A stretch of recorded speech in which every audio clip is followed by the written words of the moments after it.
Avec plus de 600 buts en carrière et des ratios affolants depuis 10 saisons, Robert Lewandowski a sa place parmi les meilleurs attaquants de tous les temps. De haut jeu, de 3/4, de la tête en profondeur et même déséquilibré, cet attaquant complet peut marquer dans toutes les positions et à tout moment, un peu comme Costas. Dans cette vidéo, je vais te donner 6 secteurs dans lesquels tu dois exceller pour être très fort devant le but. D'ailleurs, tu peux bénéficier de bien plus dès maintenant en rejoignant gratuitement le groupe Telegram des footballeurs ambitieux et le lien est en description.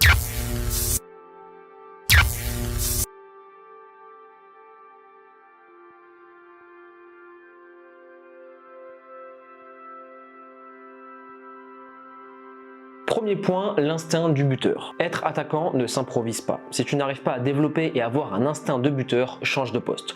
Rien ne sert de forcer à un poste où tes capacités cognitives et instinctives sont mal exploitées. Tu n'as pas le sens du but, rien de grave. Tu as le sens de la passe, du leadership, du don de soi et j'en passe. Liste tes qualités pour choisir le bon poste et si l'instinct du buteur est en toi et que cela se confirme sur le terrain, alors fonce. Deuxième point, la science du placement. Les très bons attaquants sont toujours au bon endroit au bon moment. Si le gardien relâche, ils sont présents, s'il y a un espace, ils y vont, et si les défenseurs les perdent de vue, ça fait but. D'ailleurs, tu as remarqué que le point 1 et le point 2 sont indissociables. En parlant de placement, il faut que tu définisses ton profil et connaisses en amont les déplacements et placements que tu dois avoir à ton poste. Olivier Giroud, par exemple, est un attaquant de position. Il ne proposera que très rarement les appels dans le dos des défenseurs au vu de son manque de vitesse. Par contre, il se placera souvent dos au jeu en fixant derrière lui le défenseur adverse afin de créer un espace libre, un décalage ou une déviation.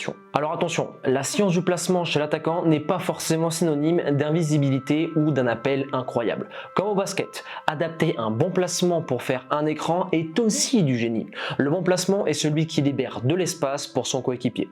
Autre exemple, Karim Benzema. C'est un créateur avant d'être un finisseur. Il adore décrocher, se mettre face au jeu et construire l'action jusqu'à la finition. Là où il est très fort devant le but, tout comme Lewandowski, c'est le placement dans l'intervalle entre les deux défenseurs centraux. Si le centre est bien calibré, le défenseur de devant sera trop court et celui de derrière ne pourra pas intervenir au risque de créer un penalty. Troisième critère, la règle des 10 000 heures. Il te faut à peu près ce temps pour maîtriser parfaitement une compétence et faire partie de l'élite. Pour être un tueur devant le but, il faut répéter chaque geste pour que cela devienne une routine. Sur 10 frappes entrées de surface de réparation, Robert Lewandowski t'en mettra 9 voire 10 et un amateur 3 grands maximum. Et ça ne viendra pas en 1 ou 2 saisons comme ça. Pour être un top buteur, ça peut prendre jusqu'à 10 ans entre l'école de foot, la formation et les débuts en professionnel. Mais pour raccourcir cette période et progresser rapidement, voici mon conseil. Habitue-toi à travailler sous haute intensité. Travailler devant le but sans pression ne te fera pas progresser. Donc réalise 20 à 100 frappes par jour avec de l'adversité et au bout d'une saison, ça te fera un beau palmarès d'entraînement et tu pourras prétendre à devenir un tueur devant le but. Pour finir ce point, je tiens à te préciser que ton environnement et certains facteurs feront que tu progresseras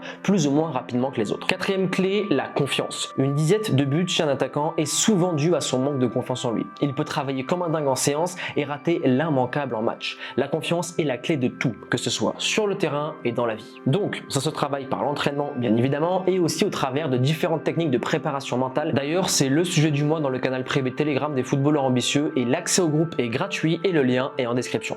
Par exemple, un attaquant en pleine confiance tentera de réussir des gestes qui feront lever les foules. Une frappe de loin, un super dribble, un très beau geste acrobatique et tout ceci sera tenté et feront but si l'attaquant est en confiance. Donc n'oublie pas, le doute est balayé par le travail. Cinquième et dernière clé, le bouclier. La première chose à laquelle sera confronté un attaquant sera la frustration. Celle de se voir stopper une frappe, de toucher les montants et de rater une occasion immanquable. Je t'invite à regarder un match de Suarez, Lewandowski ou encore de Cavani.